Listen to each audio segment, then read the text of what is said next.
Comienza haciendo lo que es necesario, después lo que es posible, y de repente estarás haciendo lo imposible.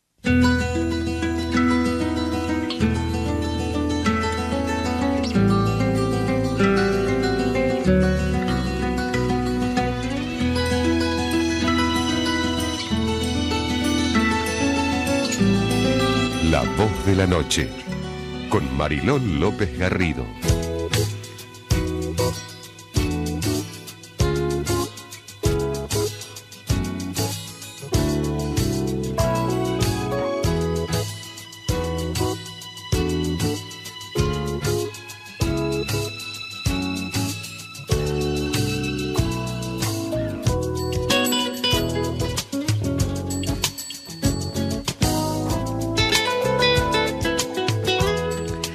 El anhelo por una utopía es básicamente el anhelo de la armonía individual y social. Porque la armonía nunca ha existido, siempre ha habido un caos. La sociedad ha estado dividida en diferentes culturas, diferentes religiones, diferentes naciones, todas basadas en supersticiones. Ninguna división es válida. Pero estas divisiones muestran que el hombre está dividido dentro de sí mismo. Estas son proyecciones de su propio conflicto interior. No es uno consigo mismo. Por eso no ha podido crear una sociedad, una única sociedad. La causa no está en el exterior. La causa es solo el reflejo del hombre interno. ¿Qué tal? Buenas noches. Básicamente una utopía, el anhelo de la unión o la creencia de la unión social, de la unión del mundo. Porque lo que viene a decirnos esta idea con la que hemos empezado el programa es que nosotros somos o mejor dicho, la sociedad es un reflejo nuestro y nosotros somos un reflejo de la sociedad. Por lo tanto, esa unión no existe porque no existe dentro de nosotros ni dentro de nosotras. Este programa se llama La Voz de la Noche. Buenas noches. Hoy vamos a hablar del amor. Este es un programa en el que intentamos estar mejor, ser más felices, entender lo que nos está pasando, aceptar lo que nos está sucediendo y que cada situación nos enseñe, hasta nos cambie, nos transforme, finalmente nos transforme. Y eso sí, con una idea básica, no identificarnos. No identificarnos. Somos la respiración. Somos almas que se visten de cuerpos para vivir una experiencia física. No somos cuerpos que habitan almas. Es absolutamente distinto el concepto. Bienvenido, bienvenida. Comenzamos La Voz de la Noche.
El amor necesita mucha valentía por la sencilla razón de que el requisito básico del amor es abandonar el ego.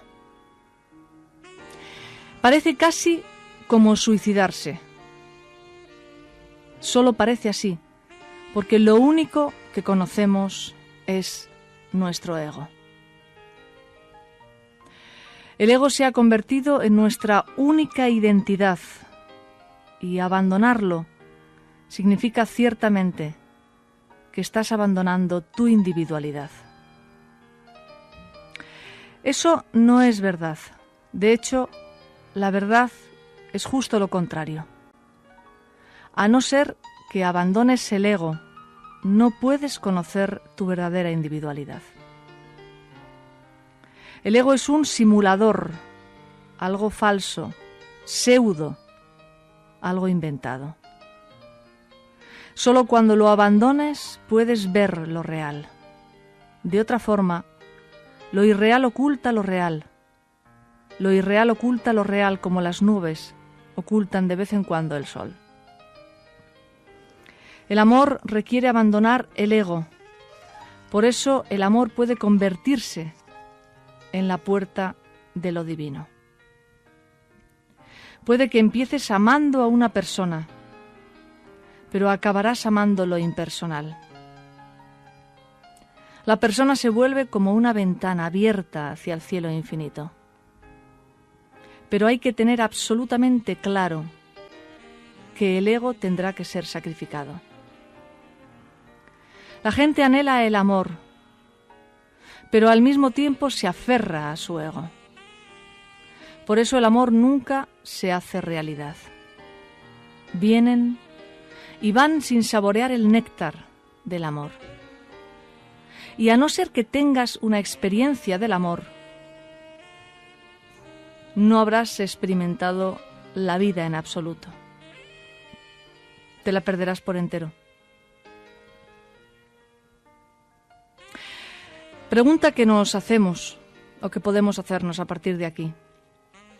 ¿He amado realmente alguna vez? ¿Soy capaz de amar? ¿Soy capaz de amarte?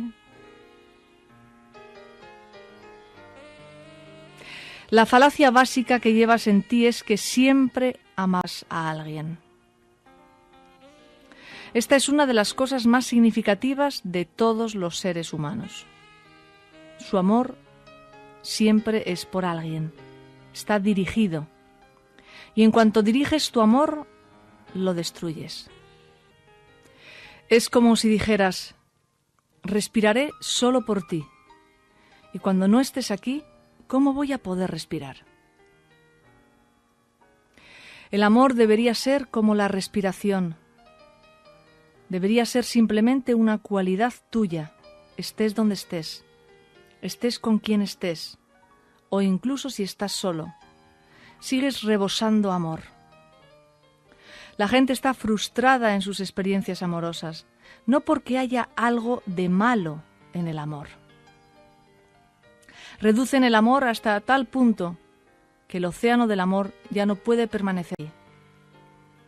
No puedes contener el océano. No es un pequeño arroyo, es todo un océano de amor. El amor es todo tu ser, no una individualidad y pequeña división de tu ser. Habría que pensar desde el punto de vista de si uno es amoroso o no. La cuestión del objetivo del amor no surge. Es el objeto del amor lo que hace que nosotros surjamos en él. Con tu esposa amas a tu esposa, con tus hijos amas a tus hijos, con tus amigos amas a tus amigos, con los árboles amas a los árboles, con el océano amas el océano. Porque eres amor. El amor no depende del objeto, sino de una radiación de tu subjetividad, una radiación de tu alma. Cuanto mayor es la radiación, mayor es tu alma. Cuanto más averiguas, más encontrarás que el amor es profundo, inmenso, y que por encima de esas nubes que tapan el sol está el sol. Te convertirás en un pájaro con alas que atravesará el cielo inmenso del amor. ¿Soy capaz de amarte? De nuevo una falacia. Puedes preguntarte simplemente, ¿soy capaz de volverme amor? La vida no es más que una oportunidad para que florezca el amor. Si estás vivo, la oportunidad existe incluso hasta exhalar el último suspiro. Puede que hayas perdido toda tu vida si en el último suspiro, en el último momento en la tierra, dejaste de amar o te perdiste en el amor. Porque un solo instante del amor equivale a toda una eternidad. Y esa es la pregunta clave. ¿He amado? ¿Sé amar? El amor no es el objetivo. Tú eres el amor.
Todo lo que te pasa es por ti. No culpes a nada por lo que te sucede.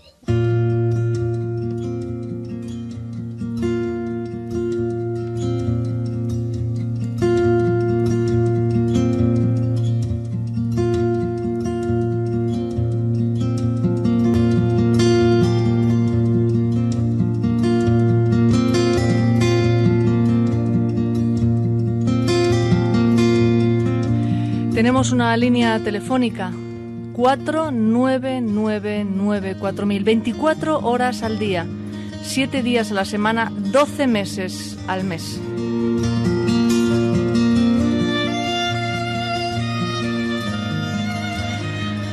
Un rey fue hasta su jardín y descubrió que sus árboles, arbustos y flores se estaban muriendo.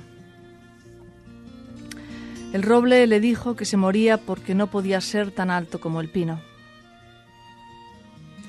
Se volvió al pino y lo halló caído. El pino le dijo que se moría porque no podía dar uvas como la vid. Giró de nuevo y se acercó a la vid. Triste le dijo que se moría porque no podía florecer como lo hacía la rosa. La rosa no paraba de llorar, porque no era tan fuerte ni tan sólida como el roble, ni tan alta como el pino. Entonces encontró tras de él una planta, un clavel, pequeño, juguetón, floreciendo y más fresco que nunca. Y el rey le preguntó: ¿cómo es que creces tan saludable en medio de este jardín mustio y sombrío? Quizás sea, le dijo el clavel, porque siempre supuse que cuando me plantaste querías claveles. Si hubieras querido un roble, lo habrías plantado. Yo me dije, intentaré ser un clavel de la mejor manera que pueda. Ser hermoso como un clavel y florecer como un clavel. Porque si hubiera querido un árbol alto, habría plantado un pino. Y si hubiera querido uvas, habría plantado la vid. O si hubiera querido el aroma de las rosas, hubiera plantado un rosal. Sin embargo, plantó Su Majestad un clavel. Así que decidí que daría claveles.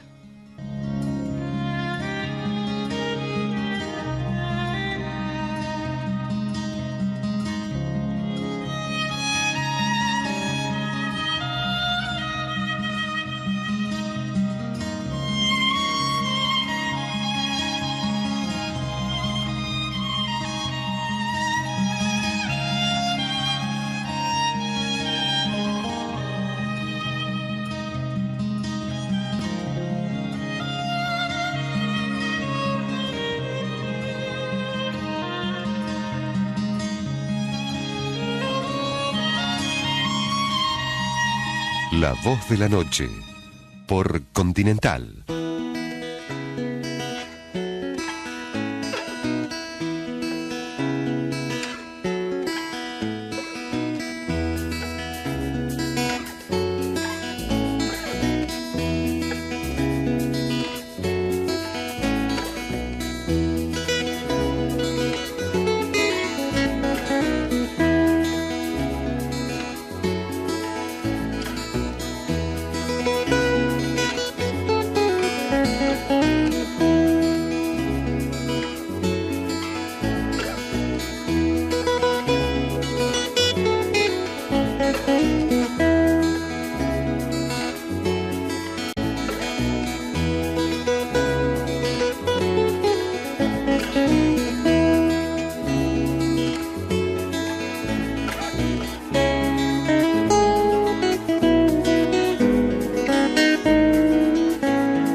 Mis pensamientos son mis creencias acciones, mis acciones hábitos. El hábito creará el resultado. Esa es la afirmación con la que vamos a trabajar en este día 9 de agosto. Una afirmación potente, una afirmación poderosa, que la puedes colocar como mejor te venga, como más te guste. Mis pensamientos son mis creencias. Mis creencias, mis acciones. O mis creencias crean mis acciones, potencian mis acciones, como tú quieras. Mis acciones crean el hábito. El hábito es el resultado. Una afirmación que dejamos ahí, con palabras sueltas. Pensamiento, creencia, acción, hábito, resultado. Para que trabajemos la importancia que tiene la propia afirmación. Y si ya la tiene como pensamiento, imagínate cómo la tendrá si la colocamos y la verbalizamos y la decimos en voz alta. Escríbela en tu cuaderno. Colócala en tu cuaderno de crecimiento personal. Hazla realidad en tu cuaderno de crecimiento personal. Mis pensamientos son mis creencias acciones, mis acciones hábitos.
En La Voz de la Noche queremos darte una salida, una alternativa, encender una luz en el camino hacia vos.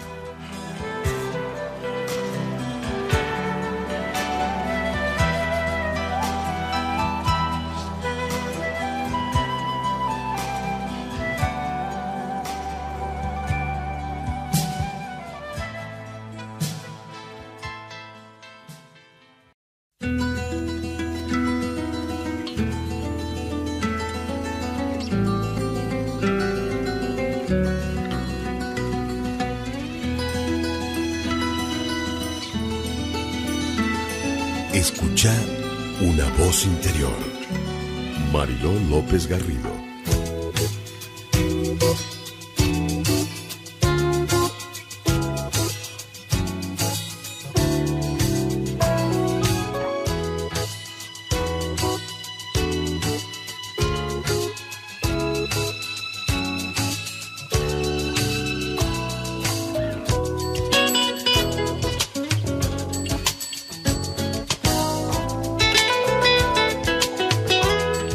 Descubre por qué estás aburrido. Cambia. La vida es tan corta. Asume riesgos. Sé un jugador, una jugadora. ¿Qué puedes perder? Llegamos con las manos vacías y con las manos vacías nos vamos. No hay nada que perder. Solo hay un ratito para ser juguetón, para cantar una bonita canción. Y de pronto el tiempo se acabó. Cada momento es precioso. La vida es tan corta.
Esta noche vamos a hablar de una nueva técnica que al parecer su creador o miembro de esa creación nos va a hablar de él. Al parecer puede ser de enorme interés para las personas que quieren alcanzar una meta. El coaching es un proceso de entrenamiento personalizado que se fundamenta en un diálogo entre dos o más que interactúan. Es un proceso en el que se ayuda a aflorar el potencial de otra persona, mejorar sus posibilidades y facilitar el modo de funcionar de forma más eficaz en el ámbito personal y profesional. Hablamos esta noche con uno de sus miembros, el licenciado Marcelo Broski, licenciado en Psicología y profesor profesional de coaching ontológico. Marcelo, buenas noches. Hola, ¿cómo estás? Gracias por la invitación a participar en tu programa. Gracias a ti, Marcelo. Marcelo, ¿cómo nace el coaching? El coaching ontológico es una disciplina que es una disciplina muy joven, tiene más o menos 10 o un poco más de años, que fue creada por dos chilenos que se llaman Rafael Echeverría y Julio Laya, con aportes también de otras importantes profesionales, donde lo que se empieza a hablar de la ontología del lenguaje. Coaching viene de la palabra entrenador, o sea, el coach es un entrenador, ¿sí? Que empezó justamente la figura en el ámbito deportivo, donde había un equipo, por ejemplo, de un deporte, que quería alcanzar determinado resultado y no podía, ¿sí? Y ontológico viene de ontología del lenguaje, donde habla de el poder que tiene la palabra, que nosotros somos como nos hablamos, o sea que la palabra genera un determinado tipo de ser. Por ejemplo, si yo me digo que soy inconstante o que nada me sale bien, no es que yo realmente soy esto. Yo me estoy generando y creando esta imposibilidad para lograr determinado resultado. ¿Me explico? Sí, sí, sí. Ahora, un poco la idea es que cuando una persona quiere alcanzar un resultado, cuando no logra este resultado, lo que empieza a hacer es empezar a cambiar las acciones. O sea, por ejemplo, hacerlo de determinada otra forma. Si yo antes lo hacía caminando, por ejemplo, ahora pruebo a hacerlo corriendo. Pero muy pocas veces nos empezamos a cuestionar desde dónde surge este pensamiento para que yo empiece a accionar. Y acá entramos en lo que sería el mundo de creencias, que es un poco lo que te contaba antes. Cuando yo me creo de determinada forma, esto pasa a ser el tipo de observador que yo soy y el tipo de realidad que estoy creando. Y en base a eso voy a tomar determinadas acciones y en base a estas acciones son los resultados que voy a tener. Bien, vamos a ver. Por ejemplo, una persona que cambia, una persona pesimista, una persona que siempre ve el vaso medio vacío. Sí. ¿De qué manera se la puede ayudar? Lo que primero hay que ver es qué es para ella o para esta persona ser pesimista, en qué cosas es pesimista, y empezar a indagar un poco cómo llegó a este pesimismo, ¿no? Por ejemplo, una persona te puede decir, a mí nada me sale bien. Entonces uno empieza a indagar qué cosas no le salieron bien y qué cosas sí le salieron bien. Acá aparecen los propios juicios que cada uno tiene sobre uno mismo, porque yo puedo decir, te doy un ejemplo concreto. Una persona que quiere bajar de peso y lo que me dice a mí es, yo soy inconstante, ¿no? Entonces yo le pregunto, a ver, contame, ¿hace cuánto que estás casada? 30 años. ¿Hace qué tiempo que trabajas en esta empresa? Y hace 15 años. ¿Y hace cuánto tiempo que estudias canto? Hace 10 años. Bueno, entonces explícame dónde está la inconstancia. Uno puede decir, soy inconstante, por ejemplo, para hacer una dieta, pero uno empieza a tomar como que el ser es inconstante, como que es lo mismo decir, yo me llamo Marcelo, yo soy inconstante. ¿Sí? ¿Se entiende? Sí, lo que pasa es que me estás hablando de la psicología pura. No. Eso lo respondería cualquier psicólogo, cualquier terapeuta al que uno va. Sí, lo que pasa es que este tipo de terapias, por ahí, en el psicoanálisis, lo que se empieza a ver es, por ahí, el origen o la raíz en cuanto al pasado, de dónde surge esto. El tipo de terapia que yo hago en cuanto a la psicología es dentro de la línea sistémica y cognitiva, sumado al coaching ontológico, son terapias constructivistas, que se refiere que uno va construyendo la realidad que uno quiere vivir. O sea, si yo quiero empezar a lograr determinados resultados, como conseguir un trabajo, conseguir una pareja, bajar de peso, hay ciertas cuestiones que tienen que ver con las creencias que yo tengo sobre mí y sobre mis posibilidades, que hacen que me frene en esto de alcanzar los resultados. Lo mismo con una empresa. Hay empresas que quieren ser rentables, o sea, que les vaya bien, pero hay ciertas creencias que parten dentro de la misma empresa que frenan a alcanzar este resultado. Uh-huh. ¿De qué manera ayuda la disciplina a recuperar la confianza en uno mismo? Primero desafiando el mundo de creencias, o sea, justamente esto, empezar a reconocer que una cosa son los hechos y otra cosa son los juicios que nosotros nos despiertan estos hechos. Por ejemplo, ¿sí? Una cosa es que yo diga, si yo te digo, por ejemplo, yo soy alto, ¿esto qué es? ¿Un hecho o un juicio? ¿Me estás preguntando? Sí. Es un hecho. Bien. Ahora, el que sea alto es un juicio, ¿sí? ¿Por qué? Porque depende con qué me compare. Si yo me comparo con basquetbolistas, seguramente soy bajo. Si me comparo con niños, seguramente ya soy alto. Ahora, si yo digo que mido 1,85, esto es un hecho, ¿sí? El hecho es que yo mido 1,85 porque hay alguien que puede medirme y comprobar que yo mido 1,85. Que sea alto o no, depende con la comparación. El empezar a distinguir esto de lo que es un hecho a lo que es un juicio es lo que nos empieza a abrir más posibilidades, porque muchas veces nosotros confundimos los juicios con hechos. Es lo mismo decir que yo mida 1,85 es lo mismo que decir que yo soy alto. Cuando uno empieza a darse cuenta que no es lo mismo, que alto es un juicio y que el hecho es 1,85, yo empiezo a ver otras posibilidades, ¿sí? Si muchas veces yo me digo, por ejemplo, a mí nada me sale bien. Si yo empiezo a distinguir que esto es un juicio que yo tengo y que no es un hecho, porque los hechos no se pueden modificar. Yo no puedo dejar de medir 1,85 salvo que mis piernas, ¿sí? En cambio, yo puedo modificar el pensamiento de si puedo ser alto o no, depende con qué me compare, como decía antes. Pasado al ejemplo que estamos viendo, si yo siento que nada me sale bien, que todo me va mal, y yo empiezo a distinguir que esto es un juicio, el juicio puede ser cambiado. Si yo lo distingo como que esto es un hecho, los hechos no se cambian.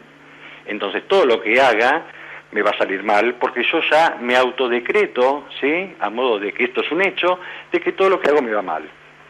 Ya. ¿Por qué una persona tiene que elegir, en vez de una terapia tradicional, el coaching? ¿En qué se diferencia básicamente el tratamiento? Yo te puedo hablar de las diferencias. Después, esto de por qué una persona tendría que elegir, yo creo que cualquier tratamiento es bueno si a la persona le da resultados, eso fundamentalmente. El coaching ontológico lo que tiene como disciplina es que son terapias. Esto, te vuelvo a decir, yo soy psicólogo, entonces aplico el coaching ontológico a una terapia psicológica, ¿sí? Son terapias breves, donde uno automáticamente en pocas sesiones empieza a ver resultados porque empieza a llevar acciones en forma diferente, desafiando lo que uno está acostumbrado, lo que uno venía haciendo, ¿sí? Generalmente lo que nos pasa a los seres humanos es que queremos tener resultados diferentes haciendo más de lo mismo. O sea, y uno no entiende, pero ¿por qué no logro los resultados si yo hago cosas diferentes? Y muchas veces no pasa por hacer cosas diferentes, sino pasa por empezar a percibir y empezar a desafiar nuestro propio mundo de creencias, que tiene que ver con la historia, que tiene que ver con los cuentos que nos contamos, que tiene que ver con los cuentos que nos contaron y que lo terminamos creyendo. Entonces, el coaching ontológico lo que nos da nos permite empezar a ver mucho más allá de lo que veíamos, ¿sí? Es como empezar a dar otra posibilidad de observación del mundo que estoy viviendo. O sea, lo que amplía es la percepción, lo que viene a ampliar es la mirada frente a determinada situación.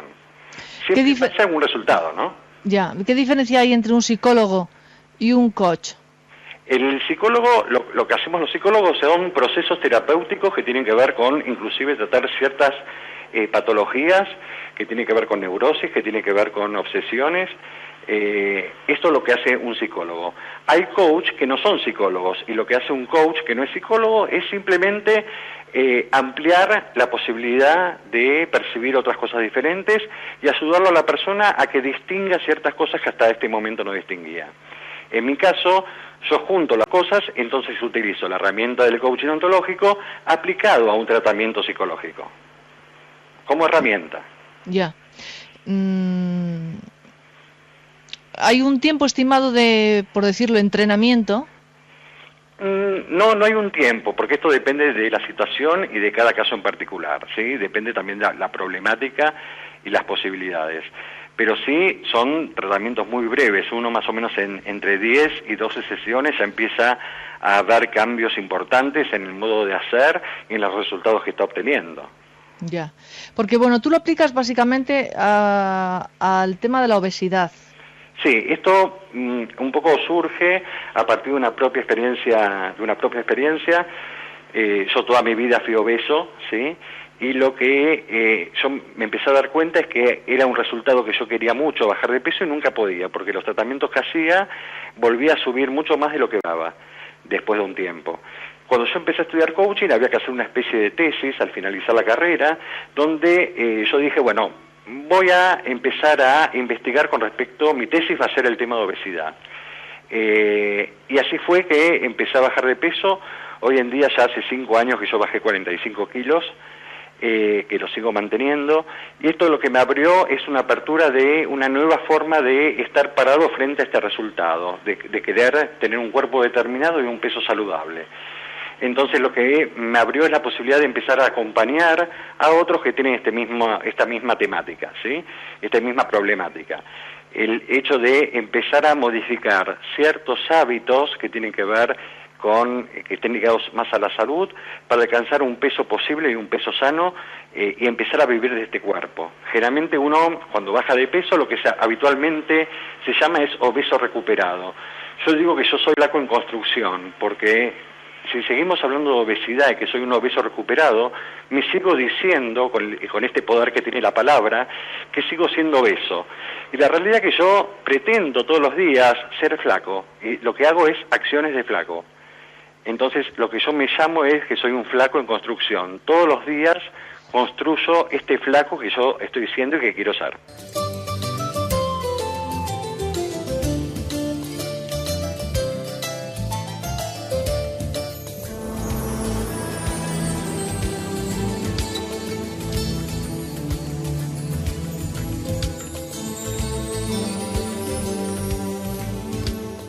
Hola Mariló, hablo Beatriz de Santiago del Estero y quería decirte que con ansia espero todos los sábados para escucharte, para darte un beso a través de tus palabras que acarician mi alma y de decirte que sigas adelante porque has traído paz, has traído tranquilidad a muchas personas que te escuchan, entre ellas soy yo, y sigue adelante, un beso para ti y para todo tu equipo. Gracias por estar allí.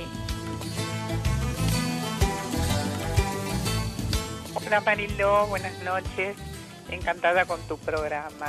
La verdad que es un crecimiento muy importante y más cuando uno necesita que lo escuchen como haces tú, que tienes un espíritu muy grande, muy hermoso y das mucha paz y transmites mucha alegría a su vez. Bueno Mariló, yo me llamo Ernestina y te mando un beso grande para vos, todos tus compañeros, tu producción de audiencia y todos los que nos escuchan, y que Dios nos acompañe. Adiós. Este es un mensaje para Mariló. Bueno, mi nombre es Paula. Bueno, hace poco estoy escuchando el programa y bueno, supongo que a muchos como a mí nos pasa que nos sentimos solos, estamos mal, o por lo menos mal no, pero pasando un periodo difícil de cambios, de ciclos nuevos que empiezan y otros que ya se han terminado. Por lo menos a mí en lo personal, hace unos cuantos años que vengo con muchos cambios y a mí este programa me acompaña todas las noches y me siento muy acompañada.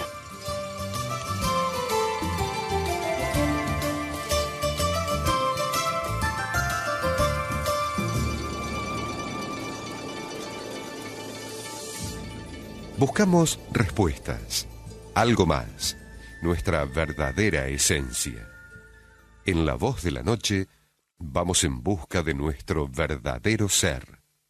Por la tolerancia, la paz y la sanación en el planeta Tierra.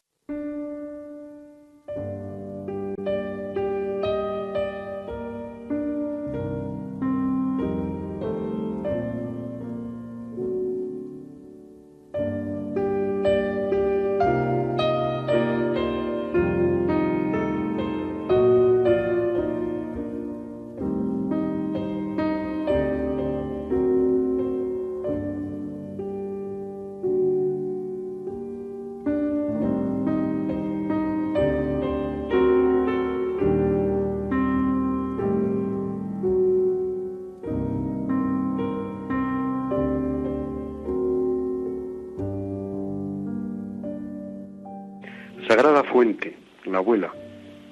Mi abuela era una de tantas mujeres que no recibieron mucha atención ni alegría en su infancia. Apenas pudo asistir al colegio porque desde muy pequeña tuvo que dedicarse a cuidar y alimentar a sus hermanos más pequeños y fuera de casa hacer el trabajo de un adulto. Casi analfabeta, sabía poner su nombre para firmar los papeles y a duras penas. Si leía mejor, porque el poco tiempo que tenía libre, ya de mayor, lo empleaba en leer la vida de los santos, por tradición religiosa, al principio. Pero luego algunos clásicos, hasta llegar a leer cualquier cosa impresa que tuviera a su alcance. Buena conversadora y de humor ingenioso, las veces que se permitía alejarse momentáneamente de sus ocupaciones, aunque a veces, si podía y la ocasión lo merecía, ella lo provocaba. Salió pronto de su casa paterna, como era costumbre en la época. Casi siendo una niña, dejó de criar a sus hermanos para dedicarse a criar a sus propios hijos. El caso es que dedicó casi toda su vida a criar hermanos, hijos, nietos o bisnietos.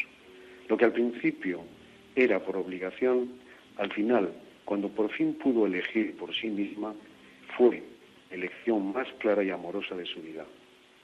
Junto con la papilla de frutas y el biberón, alimentó corazones con mágicas sonrisas, alegres canciones del folclore de su tierra, que con besos y abrazos alimentaban mucho más.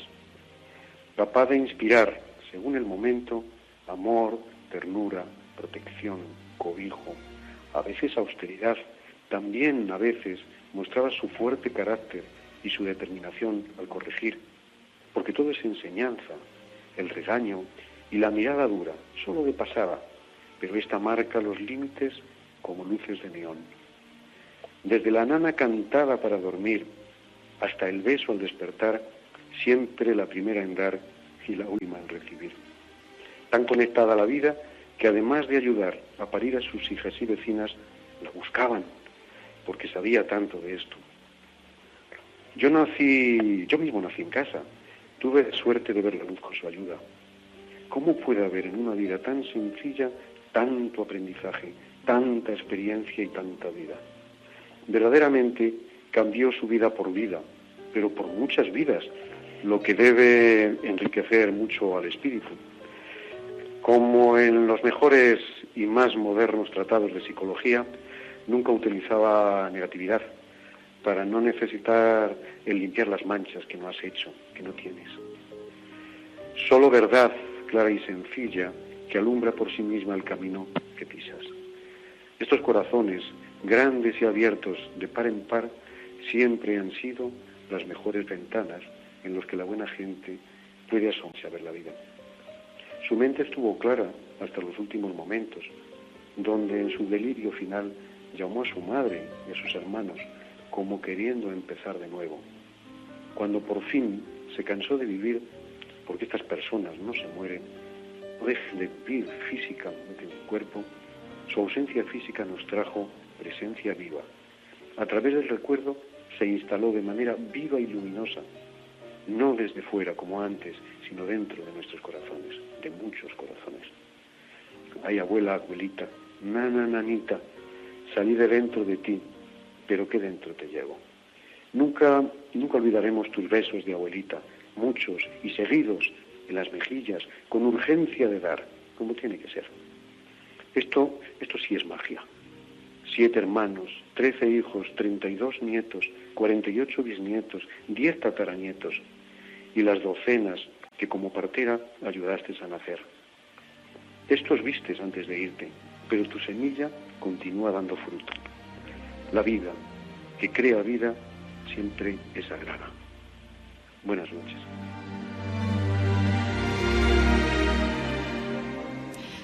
Qué cosa más bonita.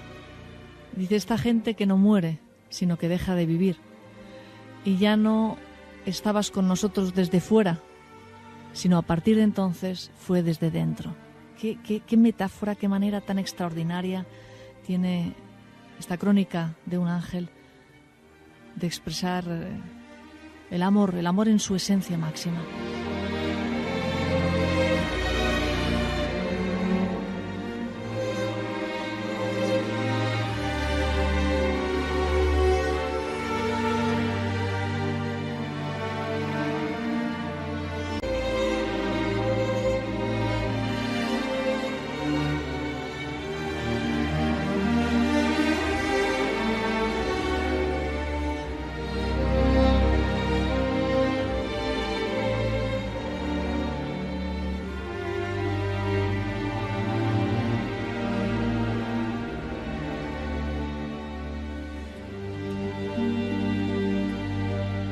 La Voz de la Noche es un programa de crecimiento personal, de desarrollo humano, de comunicación.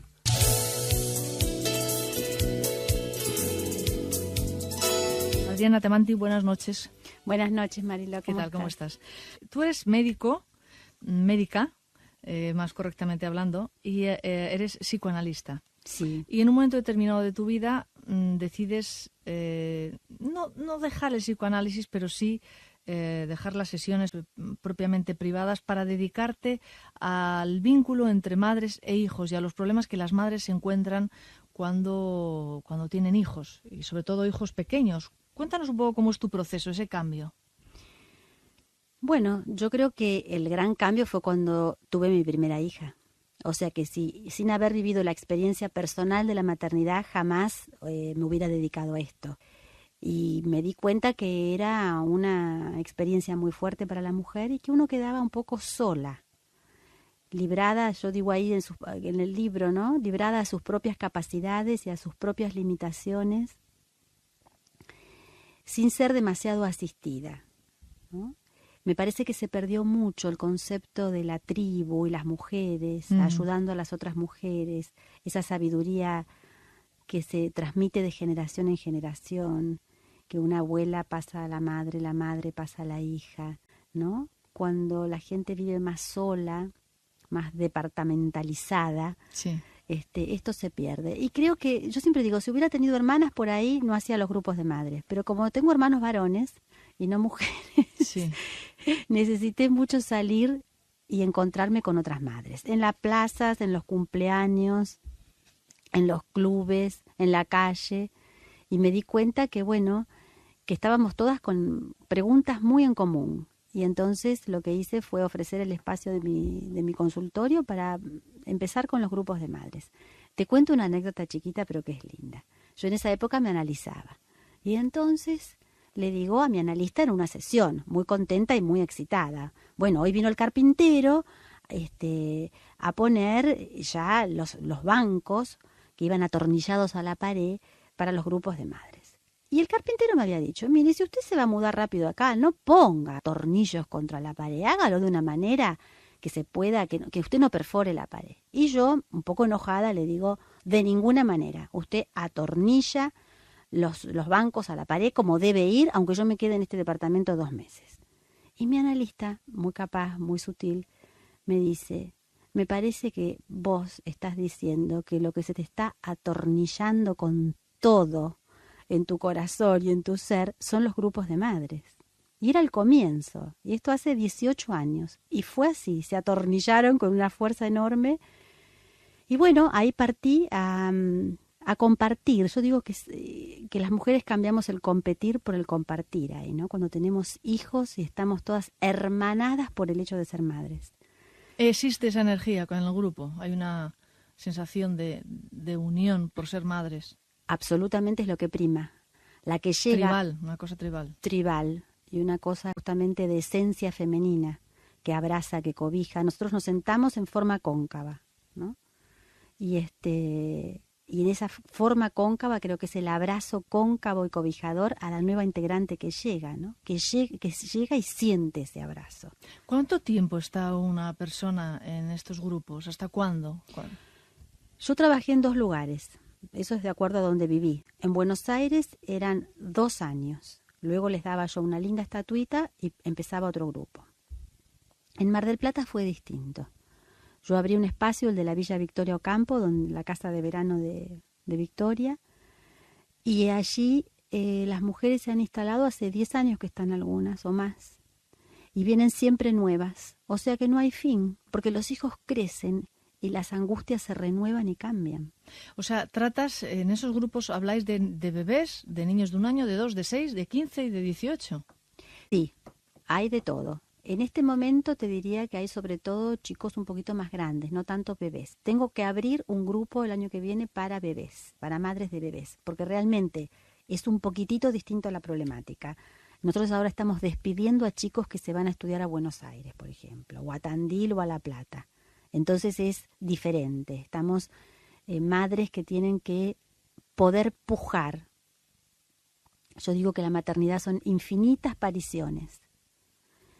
Y entonces el despedirlos cuando se van a estudiar a otro lugar geográfico es una nueva aparición, donde la circunstancia te pide que vos activamente pujes para que el hijo pueda salir a ver la nueva luz, que es la experiencia nueva que lo está convocando. Uh-huh.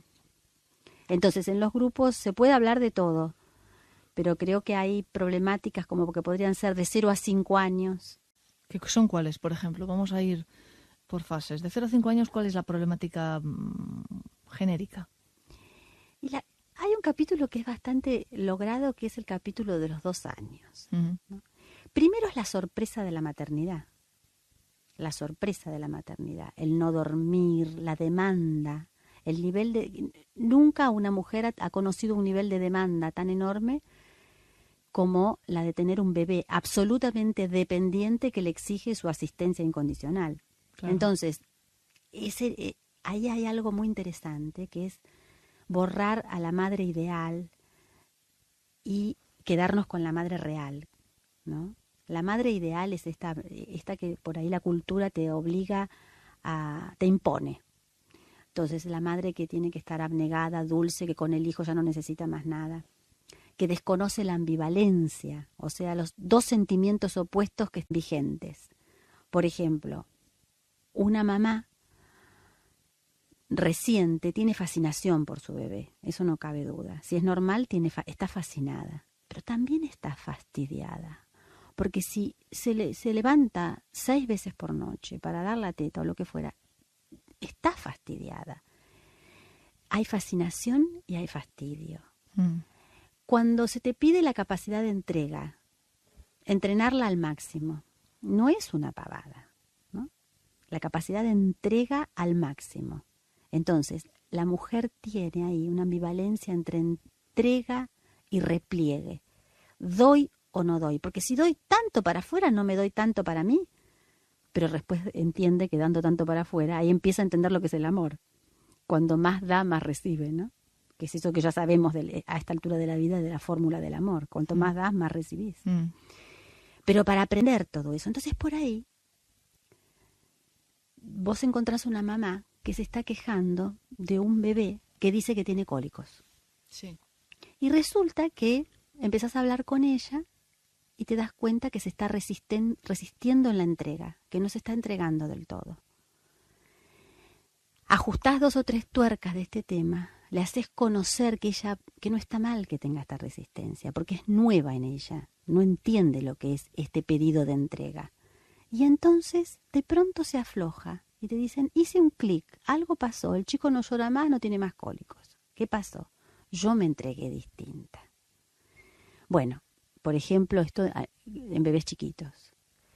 A los 2 años es como una primera adolescencia. Es una maravilla el chico de los 2 años, es una maravilla. Pero es como un adolescente que te dice a todo que no, muy omnipotente, con esa capacidad que le ha dado la maduración neurológica de poder caminar, con las primeras palabras ya balbuceando, hablando, y es un investigador que no se sacia con el mundo, es un investigador nato. En general, el adulto lo quiere sermonear con principios. Esto no se hace porque hace frío. Te voy a contar un ejemplo lindo, que es una madre va en ascensor con su hijo de 2 años y van al jardín una mañana fría de invierno. Entonces la mamá sube al ascensor y le dice una frase muy lógica: tenés que abrigarte, ponete el saco. No, el saco no me lo pongo. Entonces ella lo mira y le dice, ¿y si jugamos una carrera con el ascensor? Y si vos llegás a planta baja con el saco puesto, le ganaste al ascensor. Y si no, te gana el ascensor. Y el chico se pone el saco inmediatamente y llega abajo muerto de risa. Este ejemplo, que es tan chiquito, una anécdota tan chiquita, es maravillosa. Porque esa mamá no dio una cátedra de lo que significa una mañana de invierno, de julio en Buenos Aires y que hay que abrigarse. No dio ninguna cátedra, jugó, negoció, ¿no? ¿Cómo negoció? ¿Cómo hizo que el chico bajara abrigado y contento? No usó violencia, no le puso el saco. Los recursos maternos. Ese es el tipo de consejos que das en los grupos y que aparecen en el libro. Sí. La problemática, por ejemplo, de 5A, ¿a qué edad? Después viene la problemática del colegio.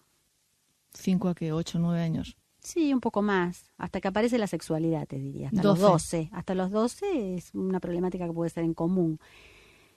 Ahí creo que interviene mucho la fase cultural. Llegan muchas madres angustiadas por la presión del colegio, los deberes, la presión escolar, como si no hubiera tiempo para el encuentro, ¿no? Y todos estuviéramos muy presionados porque al chico hay que darle muchas herramientas para un mundo muy hostil, muy exigente, tiene que no tener un minuto libre, y parece que en esa vorágine se pierde lo más importante. Ya la madre tiene noción de qué es lo más importante. Si lo más importante es que aprenda todos los deportes con todos los profesores y todos los idiomas y todas las materias, o que realmente ellos se encuentren en algún momento del día, ¿no? Yo acá iba en auto y de pronto veo un auto al lado mío en un semáforo con un papá adelante y un chiquito atrás. Y el chiquito tenía una cara muy triste. Bueno, a vos y a mí nos gustan mucho los chicos. Entonces sabemos lo que es mirar una miradita triste, que te pone triste, ¿no? Así como un chico te alegra, una mirada vivaz te alegra. Y yo lo miré y me dio mucha pena. Era una criaturita de unos 10 años muy triste. Y yo pensé en el papá que iba manejando, iba solo con su papá. Uno muy adelante manejando y el otro muy atrás. Era un auto muy largo y el chiquito iba atrás solo. Y yo dije, no sé nada de la historia de ellos, sé nada más que esta mirada, pero este papá tal vez se tenga que cuestionar qué está haciendo, porque si todo lo que está haciendo produce esta mirada de tristeza, algo importante nos está dando. Entonces, cuando vos te encontrás con un hijo en una mirada, cuando lo bañás, ¿no? Cuando estás en el baño y ellos están en ese baño de inversión, de descanso, y uno charla, o en el auto hablando, ¿no? Es ahí donde la relación tiene sentido. No es que estamos solamente para la acción, estamos para encontrarnos emocionalmente. Ya. Si no, no tiene sentido. Y luego sería la tercera etapa, a partir de los 12 años hasta... Bueno, ahí es bien movida, ahí es el rebeldía y, bueno, me imagino que lo lleva peor la madre que el chico. El chico está viviendo su etapa, ¿no? Tranquilamente. Exactamente. Y creo que las madres nos equivocamos cuando creemos que están mal con nosotras, sí, que es algo que tienen con nosotras, cuando en realidad, te diría en 2 palabras, están muy exigidos por el afuera. Claro. O sea, tienen que ver si la chica que les gusta le da bolilla, si el rival se la sacó, si las materias van bien en el colegio, si en la salida lo incorporaron o no lo llamaron por teléfono. Y caes vos a decir, lavate los dientes, no te olvides de ponerte desodorante, este cuarto está muy desordenado, tenés que ordenar. Y lo único que quieren es cerrar la puerta y que te vayas cuando vas a decir todas esas cosas. Entonces están exigidos. Es un momento, mira, es un momento genial porque las madres todas decimos lo mismo. ¿Pero qué se cree? ¿Que vive en un hotel? ¿Viene a comer y a dormir? Yo le lavo la ropa, le tengo la comida, que es un hotel. Y yo digo, bueno, si es así, vamos bien. Porque es una etapa donde se empiezan a abrir las puertas de la afuera. Yo digo que lo ideal sería una puerta vaivén, que tiene que haber mucha puerta que se abre para salir afuera, mucho ensayo con el exterior. Es el pasaje previo a la adultez, digamos. Es un canal de parto largo, dura muchos años, cada vez dura más. Pero bueno, el ensayo con el entrar y salir al exterior, eso es maravilloso.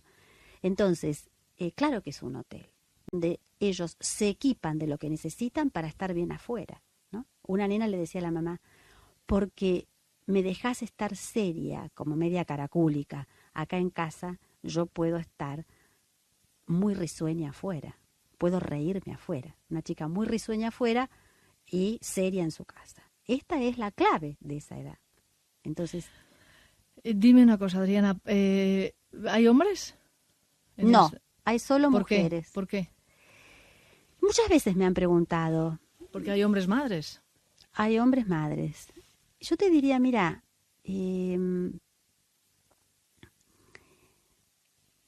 yo sentí que entendía a las mujeres. Yo sentí que tenía ovarios y entendía a las mujeres, ¿no? Me pasa esto. Si aparece un hombre, ¿lo admitirías en tus grupos?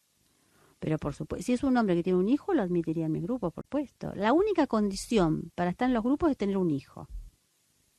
Esa es la condición, esa es la única condición. Pero creo que haría muchísima falta, siempre digo, que un hombre hiciera grupos de hombres, grupos de padres, muchísima falta hace, muchísima falta. ¿Por qué tiene el hombre menos interés o por lo menos dedica menos tiempo a los hijos que las mujeres? ¿Es eso de parir? Porque luego hay mujeres que no han parido y son igualmente madres, ¿no? Sí. Hay un instinto que tiene el XY, que no tiene el Y solamente. Sí, debe ser instinto y cultura, deben ser las dos cosas, se me ocurre a mí. Lo biológico es importante, porque evidentemente 9 meses de panza y leche, lactancia, evidentemente dan una maravilla. No, yo creo que está lo biológico, está lo cultural, y creo que, como dice una amiga mía, pero ¿por qué no dicen papá los chicos? Porque se golpean y dicen mamá. Empiezan a hablar y dicen mamá. Y te estás muriendo y llamas a tu mamá. Entonces, hay algo que es muy fuerte. La madre, yo digo que tiene una actitud cóncava, y yo creo que esa concavidad, si lo vamos a relacionar con lo biológico, es la concavidad de la calidez uterina. O sea, me parece que sí, que ella reproduce en su abrazo cóncavo el abrazo del útero. Haya tenido o no bebé en el útero, eso no es lo importante. Lo importante es que lo reproduce al útero en sus manos. Y ahí va reproduciendo un mundo uterino, porque lo pasa a una cuna, pero muy acolchada, que también se parece al útero. Pero después lo hace ir al mundo con una mochila muy equipada, y eso también es uterino. Y creo que el hombre tiene otra biología, tiene otros genitales y se inserta de otra manera. ¿Qué es el niño sol, el niño estrella? Este es un capítulo donde a mí me interesó mucho algo que me despertó, una anécdota, que fue mi hija de 1 año sentada al borde de un tobogán, incomodando a una gorda primitiva que venía de más o menos 8 o 9 años, que se tiraba por el tobogán y que le decían, pendeja, correte que me molestas. Entonces yo la corrí para que no la atropellaran y dije, pero ¿cómo le dicen pendeja si ella es mi sol? Y entonces empecé a pensar en lo que era el hijo sol, la dialéctica que hay entre el hijo sol y el hijo diluido. El hijo sol es el hijo intrafamiliar, el hijo de la mamá y el papá. Es un sol en la casa, ¿no? Nace un sol en la casa y todos giramos alrededor de él como se gira alrededor del sol. Uh-huh. Pero luego hay que ponerle un delantalcito, una bolsita y mandarlo al jardín de infantes y son 30 iguales. Y cuando llegás y ves 30 iguales, decís como el Principito cuando vio las rosas, no sé si te recuerdas, que él tenía su rosa, y la desilusión que tiene cuando ve las rosas, pero me engañó, porque la rosa me dijo que era única, y resulta que hay miles, cientos de miles de rosas acá en la tierra. Entonces, ¿cómo puede ser? Y termina el capítulo diciendo, tú eres responsable de tu rosa, ¿no?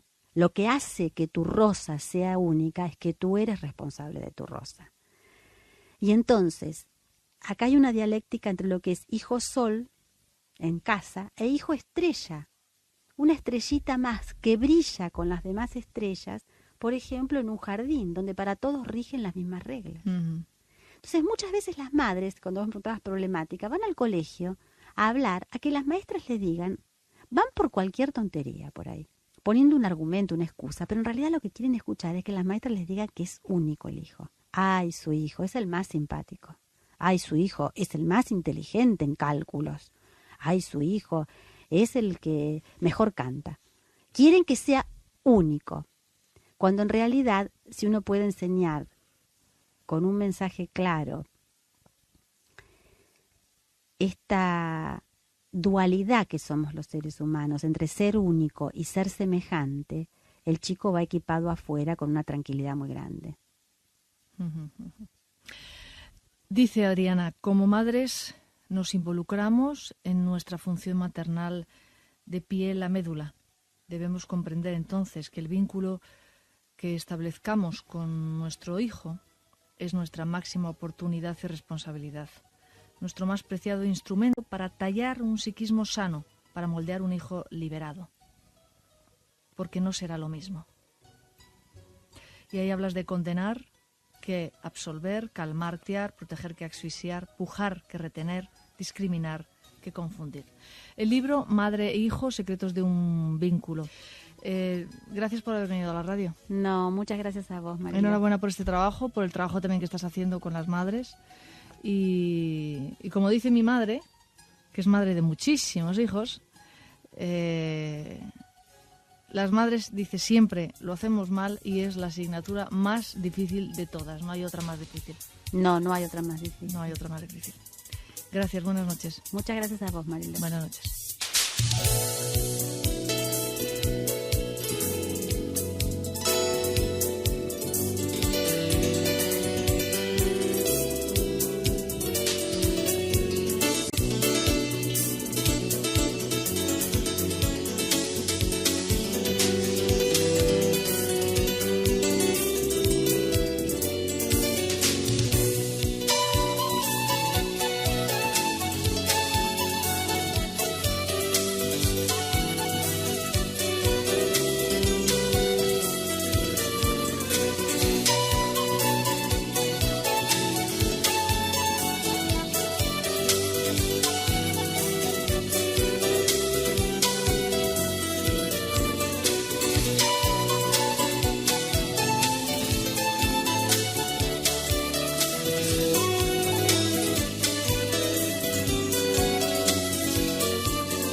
Gracias por escuchar La Voz de la Noche.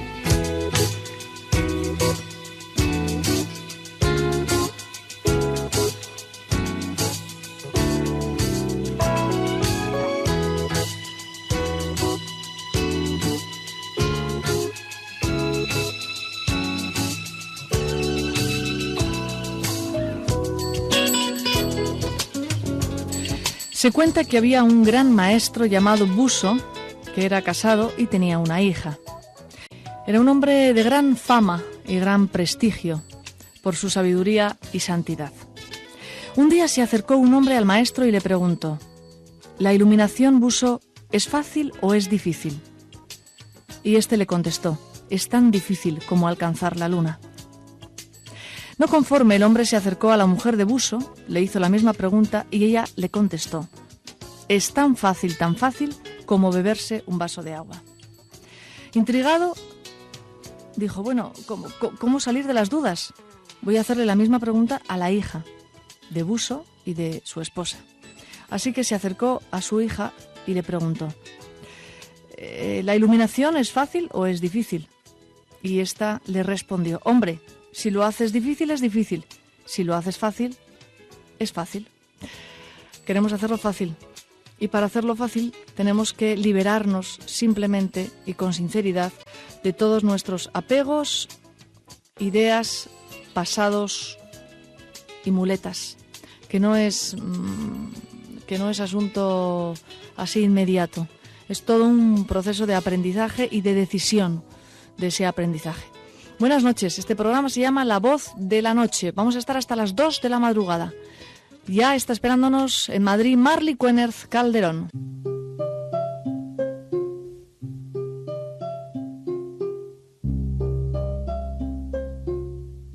Huellas de lo sagrado.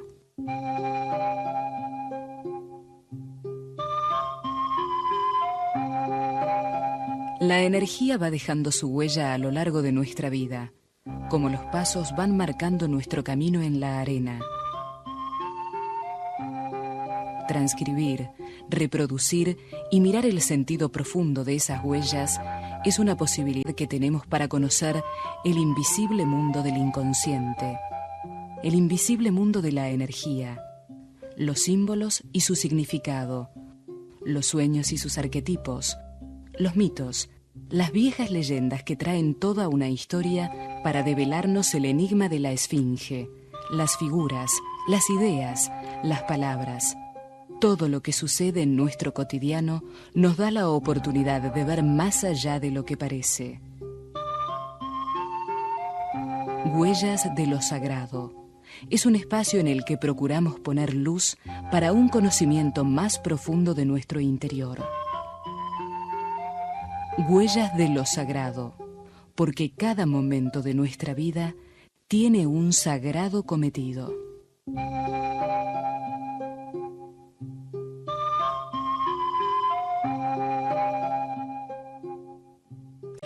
Un sagrado cometido, y hay tantas y tantas personas que no tenemos ni la menor idea de cuál es nuestro sagrado cometido. Marley Quennerth, buenas noches. Buenas noches. ¿Tú sí sabes cuál es tu sagrado cometido? No es un cometido cualquiera, es sagrado. Pues mi sagrado cometido es identificarme con lo que soy realmente, y no con mi ego ni con mis historietas. Ya. Eso creo que es el sagrado cometido de todos nosotros. Pero sin el ego no se puede vivir, Marley. No, el ego hay que usarle, pero hay que ponerle en función del ser y no al revés. Uh-huh. No dejarle someter al ser, sino vivir para el ser, entregarse al ser. Que al final de cuentas el ego es nuestra personalidad, nuestro estilo de ser, ¿no? Sí. Entonces, ese estilo de personalidad que tú tienes, que yo tengo, que cada uno tiene la suya, si lo aceptamos y lo ponemos en función de algo mayor, del encuentro con lo que tú eres de verdad, está realizando tu cometido. Es como que si coges un caballo salvaje, te domas y sacas el mayor provecho de su potencial. Uh-huh. Entonces, pues ese es nuestro cometido, que nuestra mente la consigamos disciplinar, podamos llevarla donde queramos y que no nos lleve ella para acá y para allá, zarandeándonos y machacándonos. Eso es un logro que hay que buscar. Muy bien. Y eso creo que es el cometido de todos nosotros, ¿eh? Lo que pasa es que luego los caminos, cada uno es único, intransferible. ¿Tú crees que todos tienen que ir por tu camino? Pues no, cada uno tiene absolutamente el suyo.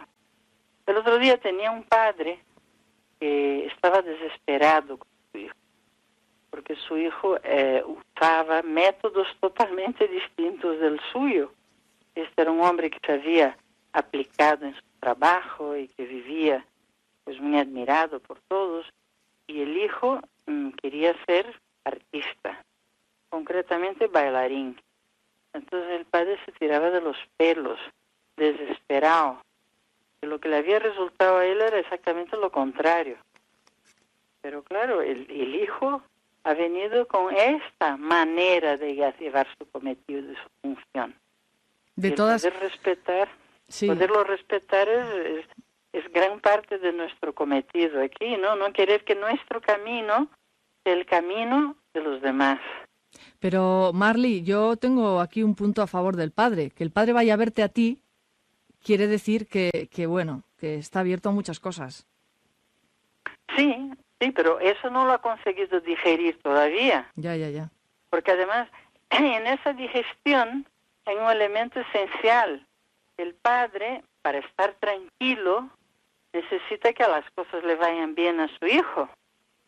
Y como lo que a él le fue bien es algo completamente diferente, vive en un estado de angustia. ¿Y qué va a hacer de ese chico? ¿De qué va a vivir? ¿De qué no sé qué? Con lo que su ansiedad personal está muy implicada en el tema, ¿no? Uh-huh. No es solo que le dé libertad al hijo, sino que se quede tranquilo. Si tuviera la tranquilidad que siendo bailarín al otro le iba bien, seguro que no le daría la tabarra, pero como no es así, su experiencia, porque quiere imponer su experiencia al otro. Y eso es lo que nos pasa muchísimas veces a nosotros, ¿no? Que por amor, queremos imponer al otro lo que nos ha funcionado. Ese es el tema, y el otro lo percibe de una manera completamente distinta, como una imposición terrorífica, ¿no? Sí, efectivamente. Tenemos un listado importante de llamadas esperando para hablar contigo, así que vamos ya a empezar con ellas. Es para Huellas de lo Sagrado, una pregunta para Marley con respecto al juicio. Estoy pasando por dos situaciones. Una es mirar el problema y otra el juicio. Me está pasando que uno puede, en lugar de juicio, hacer una evaluación si puede estar con esa persona o no, porque le hace bien o no. ¿Es un juicio o uno tengo derecho, seguro que tengo, si algo me hace bien porque esta persona no es lo que, no sé, me hace daño, a no estar con esa persona? No es un juicio, es una evaluación. ¿Estoy en lo correcto? Lo que yo entiendo con esta llamada es una cosa que hemos hablado tú y yo muchísimas veces, Marley. ¿Dónde está el juicio y dónde está la definición? Porque, claro, si yo no estoy con él es porque tengo un prejuicio sobre él, o no estoy con él porque esa relación o esa persona no me hace bien y no es un juicio. O sea, ¿dónde está el juicio y dónde está la realidad? Bueno, vamos a ver. Hay que partir de la base de que un juicio es una decisión. O sea, en el momento que tú tienes un juicio, tú tomas una decisión de fijar tu mente en una determinada idea. Entonces, esa idea la mantienes en tu mente y de alguna forma quieres encajar la situación en tu idea. ¿Cuántas veces hemos tenido todos experiencias de ver cómo una persona está en una situación clara y no la ve? Por ejemplo, una persona que está empeñada en un determinado tipo de trabajo cuando no vale para ello. Y todos los indicios son de que no vale y de que no, pero sigue empeñada porque tiene en su mente esa idea. O que tú tienes una idea sobre una persona y esa persona se queda cristalizada en tu idea. Entonces ves lo que corresponde a tu idea y todo lo demás que hace esa persona ni siquiera lo ves. ¿Está claro lo que estoy diciendo? Sí, perfectamente. Pues eso lo hacemos todo, pero muchísimo, porque muchas veces tenemos ideales. Hace poco he tenido un caso muy concreto y que lo ilustra muy bien, que es una chica que vivió una amistad muy bella con una compañera de trabajo, bellísima, de compañerismo, de complicidad, de amistad. Entonces, en su trabajo aparece una nueva compañera y ella se queda en su mente fijado ese tipo de relación, una relación de honestidad, de compañerismo. Y resulta que esa nueva compañera era todo lo contrario. Era una persona que quería, por encima de todo, el puesto de trabajo de mayor relieve y era capaz de pisar la cabeza de su madre por conseguirlo. Que también se puede explicar, porque dentro de su mentalidad seguramente es una persona que fue amada, que fue aceptada, que fue reconocida por sus logros. Entonces confunde logros con amor y va en busca de logros, olvidada completamente lo que es amor de verdad.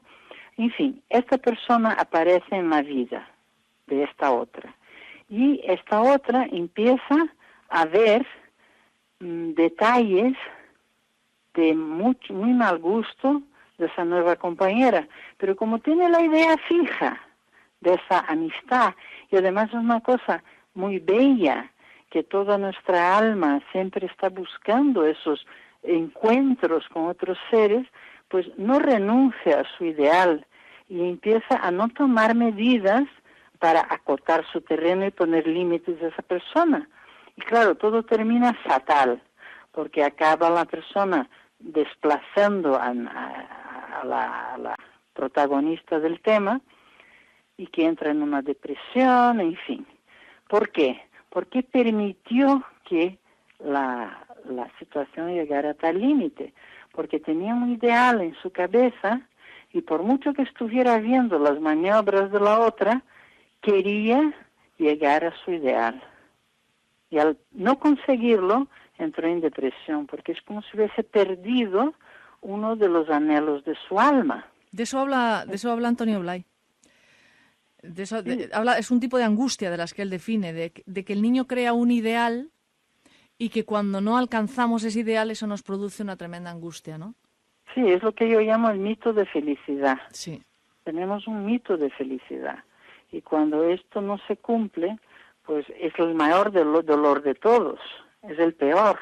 El soltar nuestros ideales es el peor, es el más doloroso, es el más, demoledor, ¿no? Uh-huh. Y esa chica, de hecho, está todavía en una depresión profunda.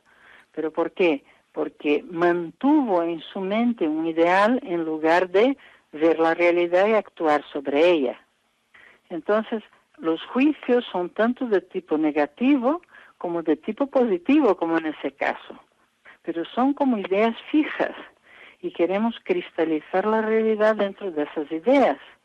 Y evidentemente eso es un juicio. Yeah. Mientras que lo otro es una constatación. O sea, yo siento que estar con esa persona me hace bien, o yo siento que estar con esa persona me hace mal. Eso es lo que estás constatando en la realidad. Uh-huh. Ahora, a lo mejor me encanta estar con una persona, pero mi juicio me dice que es una persona que no me conviene. Pero mi corazón se llena de esa persona. Y muchas veces perdemos historias muy bellas de encuentros porque nos fiamos de nuestro juicio y no de lo que constata nuestro corazón.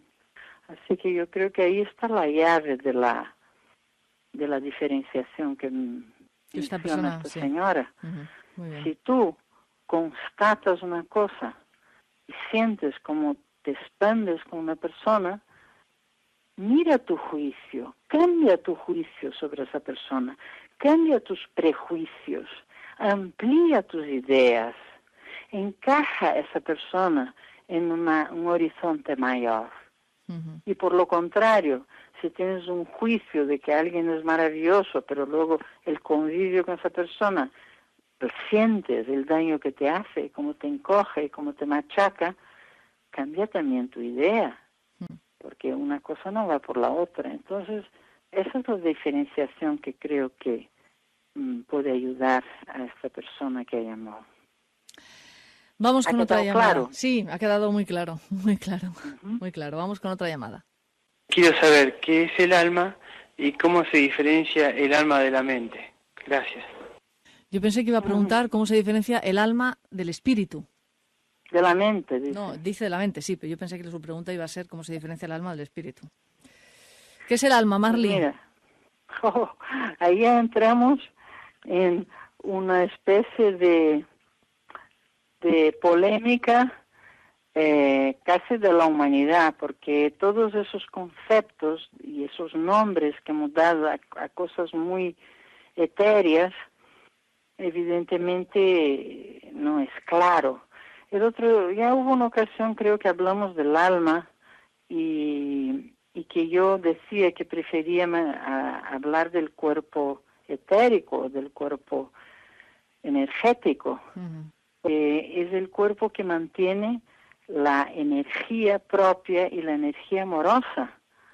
Es como un ejemplo muy bonito de lo que sería el alma es, por ejemplo, imagínate un globo, un balón, y este globo pues puede chocar contra una pared, le puedes dar una palmada, puede, en fin, tener explota, quieres decir.